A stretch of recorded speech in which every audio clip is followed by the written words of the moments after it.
guys, hari ini kita akan melakukan sedikit obrolan podcast yang dimana hari ini kita akan membahas mengenai strategi kekuasaan dan juga penaklukan. Namun sebelum kita bahas dan masuk ke dalam topik pembahasannya, kami akan memperkenalkan diri dulu. Saya Calvin, saya Dennis, Saya Steven. Saya Jennifer. Oke, kita masuk ke dalam topik ya. Kalau misalnya kita ngomong penaklukan tuh, orang itu biasanya pasti bakal mikirnya itu kayak seperti perang, invasi, sama pokoknya yang buruk-buruk lah, soal perang-perang dan yang hal-hal yang buruk lainnya gitu. Iya benar, penaklukan modern tuh kayak soft, harus tapi ngikit gitu lah. Contoh kayak ekonomi negara atau kayak perusahaan gitu. Wah, setuju banget. Apalagi data dan teknologi kita yang kayak gimana bilangnya? Kan data itu ada semua file kita. Jadi itu kan udah termasuk setengah penaklukan. Kayak gitu kan? Ya, betul. Dan lucunya, sekarang penaklukan itu sering kali dikemas dengan cantik. Dibilang kayak kolaborasi, investasi, dan juga kerjasama yang strategis. Padahal ya tetap aja dominasi. Jadi ya bisa dibilang ya, kalau definisi penaklukan sekarang itu kayak udah jauh lebih melebar lah. Dari visi sampai non visi itu udah ada yang penaklukan. Kalau kita tarik teori penaklukan itu prosesnya didomasi simple lah, kayak satu pihak, entah negara, perusahaan, kelompok ataupun yang lainnya juga boleh juga. Nah, saya tambah sedikit ya. Dan dominasi itu bisa berupa apa saja seperti kayak wilayah, ekonomi, budaya, teknologi, dan narasi.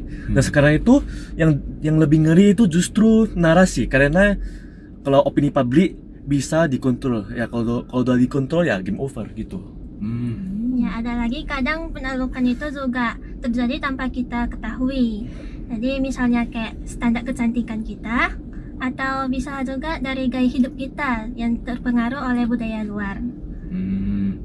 Jadi ya bisa dibilang itulah ya, kalau intinya penaklukan itu nggak harus kelihatan brutal gitu, cukup bikin pihak lain kayak rasa tergantungnya gitu, udah termasuk penaklukan gitu. Kalau kita ngomong objektif, penaklukan ada sisi positif juga, ada positifnya juga sih. Misalnya lebih cepat karena gimana bilangnya ya, disentralisasikan lah gitu. Kayak Romawi dulu ya, kayak bawa hukum dan infrastruktur. Iya, Atau betul Majapahit, sekali. atau kayak Majapahit ya, yang menyatukan Nusantara dan bikin apalagi perdagangan makin besar gitu ya. Iya, betul sekali. Ya, tapi juga tetap ada yang paling banyak pihak yang ditaklukkan, kehilangan identitasnya, ya gitu, kontrol ekonomi, dan dipaksa juga oleh sistem orang lainnya. Jadi kalau misalnya di era modern gini ya, kalau menurutku itu biasanya bahaya utamanya itu kayak ketergantungan gitu sih. Kayak misalnya negara itu terlalu bergantung gitu sama kekuatan besarnya itu kan rawan sekali ya, karena dia ada ketergantungan gitu. Itulah ya sih yang bikin bahaya. Ya, dan juga nanti ujung-ujungnya kebijakan publik jadi kagak mumi dari keperagaan nasional, tapi kepentingan pihak yang menaklukkan gitulah. Kalau misalnya kita lihat ya, kalau misalnya kayak di masa lalu gitu ya, Indonesia di masa lalu itu kita jelaskan dijajah sama Belanda gitu kan, Iya. ratusan tahun lagi. Ya itu menurutku ya penaklukan paling nyata gitu, karena kita dijajah tuh ratusan tahun gitu. Iya, karena Belanda itu udah menguasai tanah kita, rempah, dan tenaga kerja kita juga. Nah, semua itu masih ada rasa efeknya gitu sampai sekarang. Jepang juga ada masanya, meskipun pendek tapi mereka memperkenalkan sistem mobilisasi dan militerisasi kita. Bahkan sebelum kolonial pun, antar kerajaan di Nusantara yang mana saling menaklukkan. Jadi seperti Majapahit misalnya. Jadi penaklukan internal juga udah ada lama banget. Tapi ya kalau misalnya nih kita ngomongin nih penaklukan modern nih, kita kok sering kayak kurang sadar gitu, kayak nggak sadar kalau misalnya itu bentuknya tuh udah beda gitu loh. Karena bentuknya udah beda itu misalnya kayak misalnya Indonesia gitu, dia pengen 100% tuh impor kedelai, pengen impor pangan lain kayak gandum, kedelai, sebagian besar tuh semuanya dari luar gitu, bukan dari negara sendiri. Jadi kalau misalnya begitu negara pemasok nahan ekspor, kayak harga tempe di sini tuh kan langsung naik gitu, karena ya bahan-bahannya kan nggak bisa masuk gitu ya. Betul. Ya, kita tuh kelihatannya kayak udah merdeka, tapi negara lain bilang kayak sorry ya pemasukan ini kayak dikurangi. Karena ekonomi kita tuh goyang, jadi inflasi naik, UMKM kena imbas dan tiba-tiba negara kita dipaksa ambil kebijakan tertentu hanya demi akses pegang tetap jalan gitulah ya. Benar. Kayak yang apa itu ya, kayak yang terjadi sama Freeport itu gak sih? Yang dulu tambang emas dan tambang yang apa itu Benar, yang benar. terbesar Benar, itu tahu. di dunia itu. Tapi kan selama puluhan tahun atau bulan juga pegangannya kayak secara fiksi, tapi dominasinya koperasi, kayak kita baru bisa ambil saham mayoritasnya gak sih? Iya sih. Dan orang sering kali lupa efek sosialnya dari Papua. Papua juga kayak bisa dapat gitu ya. Iya. Ya, setuju. Kalau misalnya nih kalau misalnya digital misalnya kita pakai kayak Instagram, kayak medsos gitu lah, Instagram, TikTok, kayak shop, kalau misalnya ke platform belanja Shopee itu semua kan dari online gitu ya. Tapi kalau misalnya datanya kan semua disimpan sama platform asing gitu. Kita nggak bisa gitu loh, kayak misalnya kayak pola belanja kita, pola kayak konsumsi feeds kita gitu di Instagram itu kan langsung ke detect gitu ya. Jadi bisa mereka melakukan kayak sebuah kekuasaan di sana. Nah, makanya kadang-kadang ada muncul pertanyaan, kok aku tiba-tiba kepengen beli barang ini ya? Padahal ya itu algoritmanya nyetir. Bahkan proses politik bisa dipengaruhi mikro targeting. Kita kayak merasa bebas memilih, tapi preferensi kita sudah dipoles ya. Tapi Dipoles gitu dari, ya. karena dari algoritma gitu. ya itu.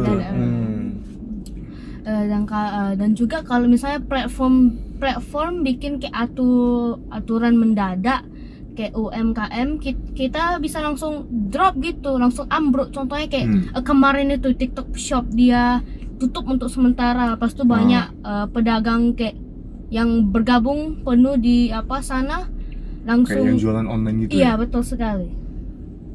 Ya, belum lagi zaman ketergantungan energi, harga BBM dunia naik dikit. Terasa kayak konflik di Timur Tengah gitu ya. Di Jadi sini. semuanya Kayak tuh negaranya. karena konflik itu semuanya langsung naik gitu ya. Ya. Langsung kembang gitu dia ya. Kalau misalnya ya, kalau penaklukan zaman sekarang itu kan udah nggak pakai kapal perang lah. Semua ini udah digital, kayak perang ekonomi, perang pangan, perang dari digital, semua itu kayak udah nggak kuno lah, kayak nggak zaman dulu lagi perangnya. Kedepannya menurut gue perang berikutnya itu kayak perang teknologi sama energi hijau gitu gak sih, yang buat kuatin AI dan berbaterai dan kendaraan yang lainnya gitu, yang elektrik gitu gak sih? Jadi pokoknya kayak yang megang kayak sumber daya energi gitu lah yang bisa berkuasa gitu lah. Iya. Tapi Indonesia kan punya modal nikel. Kalau nggak kita hati-hati, kita bisa cuma kayak ya pemasok mentah aja, bukan pemain industri. Dan itu bentuk penaklukan ekonomi yang klasik banget sih, kayak klasik aja kan. Kita cuma Ya kita punya sumber dayanya tapi ekspor kita nggak doang bisa olah gitu. Iya, Iya. gitu-gitu. Kekurangan negara Nah, kita ada itu sih. juga itu geopolitik, Indopolitik, Indonesia di tengah antara Amerika, China, Jepang, Amerika. Semua juga agenda itu mau saling mengaruhi gitu. Kalau tapi kan kita bisa bilang juga kalau belum lagi kayak penaklukan dari internal gitu, dari dalam. Dari tadi kita bahasnya dari luar kan. Iya. Kayak oligarki gitulah, kayak misalnya kalau sumber daya alam itu cuma dikuasai gitu sama orang-orang elit, orang-orang di atas tuh mereka cuma bisa mereka yang menguasai doang gitu. Jadi kalau ya kita sebagai rakyat ya secara langsung kan kita ditaklukkan gitu. Iya juga. Pas tuh kalau misalnya dari sisi ideologi liberalisme fokusnya ke apa gak sih, kebebasan individu, tapi dalam praktis kapitalisme itu kayak global bisa jadi kayak alat penaklukan, contoh kayak pasar gitu gak sih, pasar bebas gitu. Kayak pasar bebas ya. Iya. Oh, kayak e-commerce itu ya, Iya. yang asingnya itu yang banjirin barang-barang murah. Habis itu kayak positifnya masyarakat apa dapat harga murah, Dapat murah pula, harga maaf murah gitu. ya, harga murah betul. Iya. Nah, ya kayak gitu sih kan. Iya.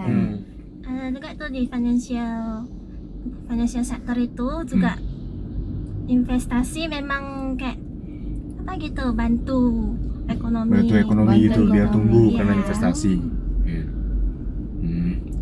Kalau kayak apa marxisme melakukan itu kan konflik kelas di Indonesia kelihatannya itu dari isu isu buruh, upah rendah, jam kerja jam kerja panjang dan ketimbangan antar pemilik modal dan pekerja gitu. Oh. Bener Iya, sih. iya. Bisa. Iya, memang bisa sih. Tapi juga sih. misalnya kalau kita lihat nih dari dampak positifnya ini, ya kan. Kalau misalnya dari dampak positif, perspektif ini kan bisa bikin pemerintah itu kayak buat sebuah aturan perlindungan gitu, buat kita perlindungan kerja sama perlindungan buat rakyat kita sendiri. Tapi kalau misalnya kita lihat dari negatifnya nih ya, konfliknya ini kan bisa bikin kayak kelas-kelas di atas itu jadi meningkat gitu. Dan karena kelas-kelas di atas itu meningkat, mereka jadi makin berkuasa kan. Ya. Iya, Nah, makanya itu bisa kuasa. memicu kayak demo-demo massal gitu dari rakyat. Mereka memicu demo sama aksi protes lah ya, karena ini semuanya naik gitu orang di atas. Itu seperti kayak kasus tambang gitu ya.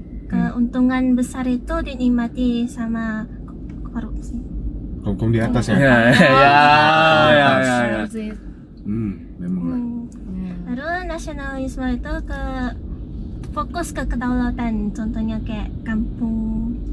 Kayak kampung-kampung nasionalitas gitu. lah, Kampung-kampung kampanye gitu. gitu. Kampanye. Kampanye. Kampanyenya ya. Oh, kampanye.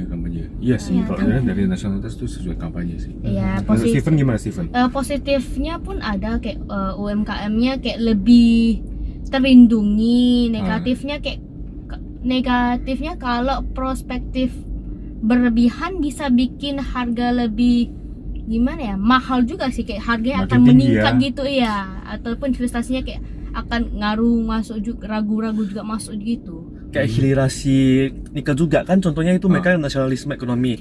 Nah, tambah dibuat di dalam negeri, bagus untuk industri, tapi resikonya kerusakan lingkungan. Kalau enggak ya Ya, kayak lingkungan jadi rusak. Kayak Ya, lingkungan rusak jadi juga lah, rusak ya. semuanya kalau kita buat Karena kayak gini. kok gak diawasi juga. Iya. Benar-benar. Nah, jadi kalau kita simpulkan, Indonesia ini sekarang memang nggak sedang dilakukan secara fisik. Ditaklukkan secara fisik. Tapi kita tetap berada di dalam arus penaklukan modern melalui ekonomi, teknologi, dan narasi politik. Jadi kayak misalnya kita sekarang tuh ditaklukkan itu nggak secara fisik gitu ya, tapi kita secara nggak sadar tuh ternyata kita lagi ditaklukkan gitu dari bidang sektor ekonomi sama kayak bidang digital gitu ya. Iya. Ya, bentuknya itu juga halus banget. Jadi ketergantungannya kayak impor, kontrol dulu data digital, sampai kayak pengaruhnya geopolitik itu. Terlalu halus, jadi kita kayak nggak pernah sadar. Kalian pernah sadar ya sih? Kalau misalnya kita kayak ditaklukkan itu kan masih kurang kan? Iya, masih kurang sih, ya, masih. Kita kayak nggak sadar gitu. Ternyata kita saat ini sedang ditaklukkan ya. Supaya Gimana, supaya kedepannya juga Indonesia nggak lagi jatuh ke pola-pola politik penaklukan. Ada yang 3 hal penting kayak mengaruhi ketergantungan, Mengurangi ketergantungan gitu iya, kan. mengurangi ketergantungan gitu pun bisa. Memperkuat inovasi dan industri lokal dan tingkatan merasi politik biar kita kayak kagak gampang itu. Kita nggak gampang itu dikendalikan sama orang dari luar gitu kan. Tidak gampang sama Bener orang lain sih. kita dikendalikan gitu. Jadi bisa kita bilang di sini ya, kalau misalnya intinya itu kemandirian ekonomi, teknologi, dan masyarakat. Ya, intinya itu adalah kemandirian ya. Itu adalah sebuah kunci gitu supaya kita tidak gampang ditaklukkan. Dan kalau kita kuat, kalau itu kuat, kita itu nggak lagi gampang ditaklukkan. Jadi itu saja dari topik kita hari ini. Saya Calvin. Saya Denis. Saya Steven. Saya Gwenny Farah. Kami ingin mengucapkan terima kasih dan semoga kalian semua mengerti dan menikmati topik-topik yang kami bahas hari ini. Semuanya terima kasih. Thank you. Bye.